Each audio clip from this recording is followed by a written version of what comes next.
Good day, dear colleagues. My name is Julian Benoit. I am a paleontologist at the Evolutionary Studies Institute of the University of the Witwatersrand, and today I'm going to present about a paper that we wrote together with Luke Norton and Claire Browning on possible evidence of face biting in Gorgonopsian therapsids.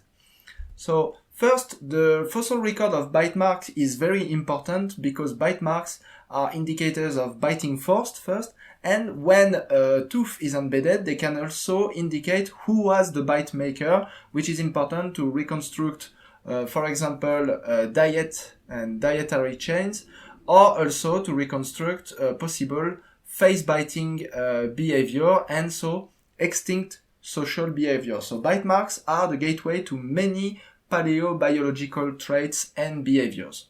The problem is that the fossil record of bite marks in therapsid is very poor. There are very few papers that have been published reporting on bite marks in therapsids, and in particular there is only one reported bite marks attributed to a Gorgonopsians, which you can see here on that bone of a Dicynodont, accompanied with the tooth of the possible bite maker, which was fossilized alongside that bone. This at least was the case before this year. Earlier this year we published in Frontiers in Ecology and Evolution the first report of a healed bite mark with an embedded tooth in this specimen of a Gorgonopsian, so that snout of a Gorgonopsian from the middle Permian, not the late Permian, and the specimen number is SAM PK 11490.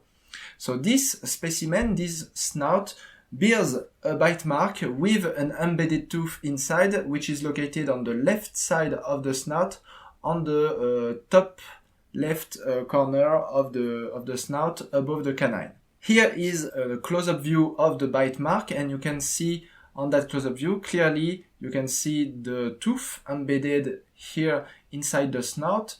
Here in cross section, you can see the pulp cavity here, you can see the carina here that indicate that the animal who made that bite and left its tooth was more likely a carnivore, and here you can see all around that tooth a very distinctly raised and porous bone, which is the callus. So it's the healing bone around the bite mark, which indicates that the animal that was bitten, that Gorgonopsian, was not dead when it was bitten. So it's definitely not an example of scavenging. So now the identification of the bite maker was a problem because it's only one tooth in cross section, so it's quite difficult to give an attribution. Nevertheless, the size is consistent with the very snout in which the bite mark was discovered, so it's possible that that bite mark was made by another Gorgonopsian, although we cannot exclude predation. So among the three hypotheses, scavenging, predation, and social biting, we can definitely exclude scavenging because of the healing callus. We cannot exclude predation or even cannibalism, definitely, but we prefer the hypothesis of social biting, first because the bite was not deadly, which is an expected outcome of social biting compared to an attempt of predation. And second, as I said, the size is consistent with a conspecific of that Gorgonopsian. And finally, and more importantly, social biting has been hypothesized repeatedly by many authors for therapsids, particularly because therapsids have those huge enlarged canine. They are characterized by their enlarged canines, and to the point that they are very often referred to as sable-like canine, like in Tierajudens, for example, but also in Gorgonopsians. There are many Gorgonopsian taxa. Most Gorgonopsian taxa actually have what you would call sable-like canines. And we know from modern species, modern mammals with sable-like canine, that they do use them for social biting and for social combat. And we have an extensive fossil record of saber-toothed cats like Smilodon and Nimravus that do show evidence of face biting using their saber-like canines. So this is why in our paper we reached the conclusion that social biting by another Gorgonopsian of the same species would be the best explanation to account for the embedded tooth in the snout of SAM PK 11490. Now we've made some progress since the publication of that paper, thanks to preparation, thanks to visit in other fossil collections, and thanks to CT scanning. And first, we made some progress on the identification of that snout of a Middle Permian Gorgonopsian. So as we are standing now, there is only one species of currently recognized and valid Middle Permian Gorgonopsian in South Africa, and this is Eryphostoma microdon. But Kammerer et al. In 2015 already recognized that SAMPK 11490 is too different from Eryphostoma to be attributable to that taxon, although they did not go as far as attributing it to a distinct taxon. So now we've made further preparation on SAMPK 11490, and this preparation shows that it has 4 post-canine teeth and a palatal morphology that is very consistent with the former holotype of Galesuchus.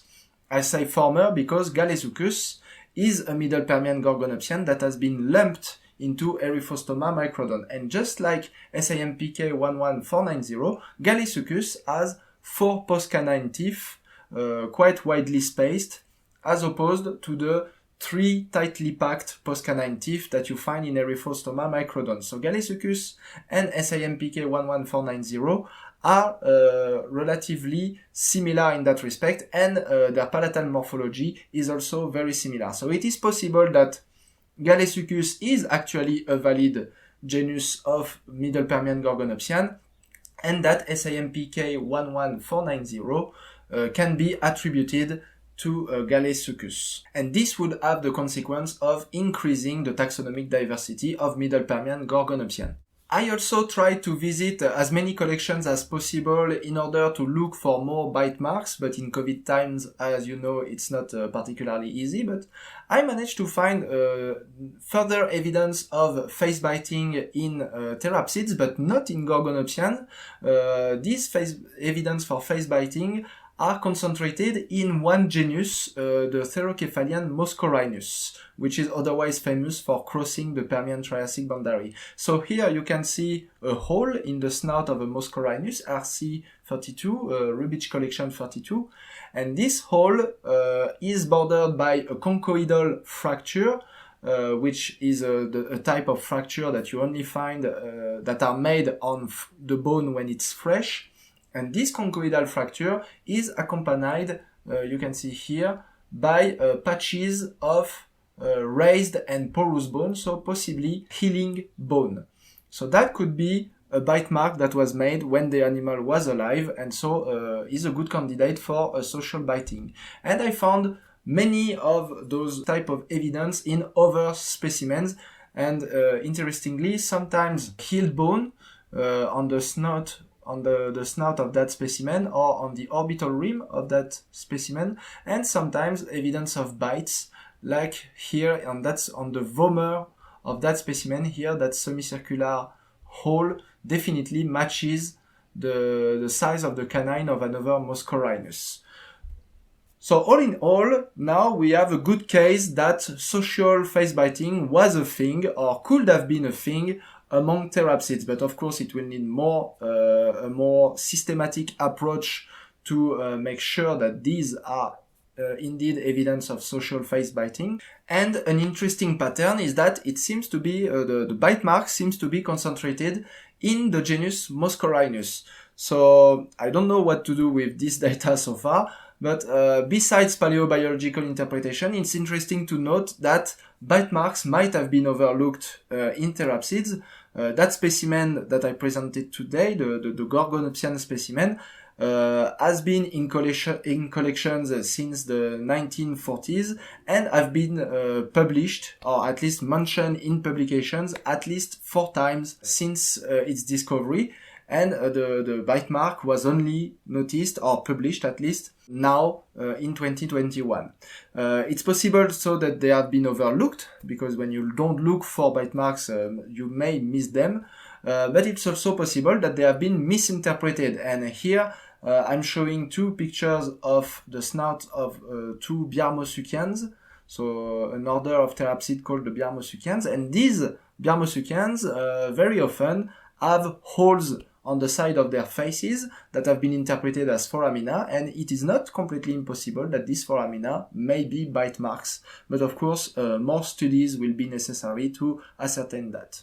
So I would like to thank my sponsors for supporting me, as well as the paleo artists Morgan Hopf, Sophie Vra, and Victor Rademarker for illustrating this presentation. Thank you very much.